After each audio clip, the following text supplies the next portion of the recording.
প্রায় ৭ দশকের জীবনে অন্তত ২৫ বার নদী ভাঙনের শিকার হয়েছেন কুড়িগ্রামের চিলমারী উপজেলার চর করাই বরিশালের বাসিন্দা মমেনা বেগম।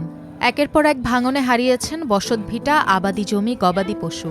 ব্রহ্মপুত্রের স্রোত তার সন্তানকেও কেড়ে নিয়েছে, তবু চরের মায়া ছেড়ে কোথাও যেতে চান না।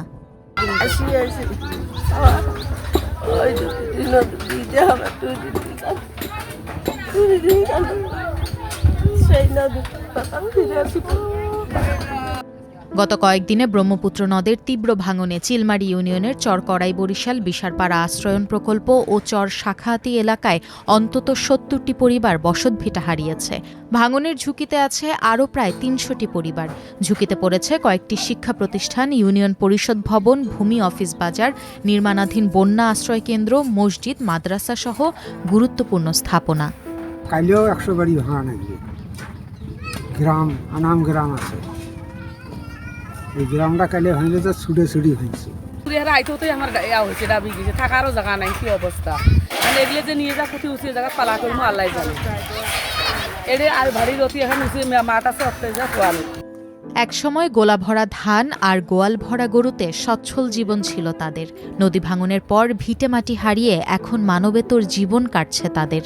ভাঙনে ক্ষতিগ্রস্ত পরিবারের সদস্যরা কেউ আত্মীয়ের বাড়িতে, কেউ পাশের চরে, আবার কেউ উঁচু জায়গায় ঘর সরিয়ে নতুন করে বসতি গড়ার চেষ্টা করছেন। তবে কোথাও স্থায়ী আশ্রয়ের নিশ্চয়তা নেই। প্রায় ১.৫ যুগের মতো এই যে তীব্র নদী ভাঙনের কারণে গত পরশুদিন রাত ১২টা পর্যন্ত বাড়ি ভাঙছি। এমন পরিস্থিতি, রাতের মধ্যে বাড়ি ভাঙতে হয়েছে। এখান থেকে পূর্ব দিকে ২-২.৫ কিলোমিটার দূরে আর কি বাড়ি নিয়ে গেছি। এখন সেখানে বাড়ি আর কি চর কিনে জায়গা কিনে ওখানে বাড়িগুলো করা হইতেছে। এখন পর্যন্ত ৭০ থেকে ৮০টি পরিবার ভাঙনে বসতভিটা হারিয়েছে। ঝুঁকিতে আছে আরও প্রায় ৩০০টি পরিবার।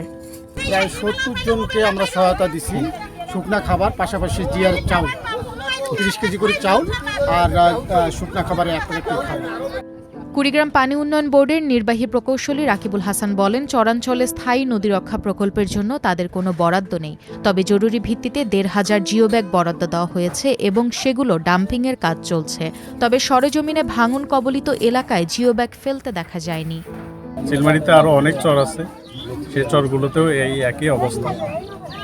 তবে আমরা আমাদের পক্ষ থেকে চেষ্টা করে যাচ্ছি যাতে এই সব ভাঙনের শিকার পরিবার তারা মাথা উঁচা থাকবে। নিরাপদ স্থানে ঘর সরিয়ে নিতে পারে, এজন্য প্রশাসনের পক্ষ থেকে প্রয়োজনীয় সহযোগিতা করা হচ্ছে।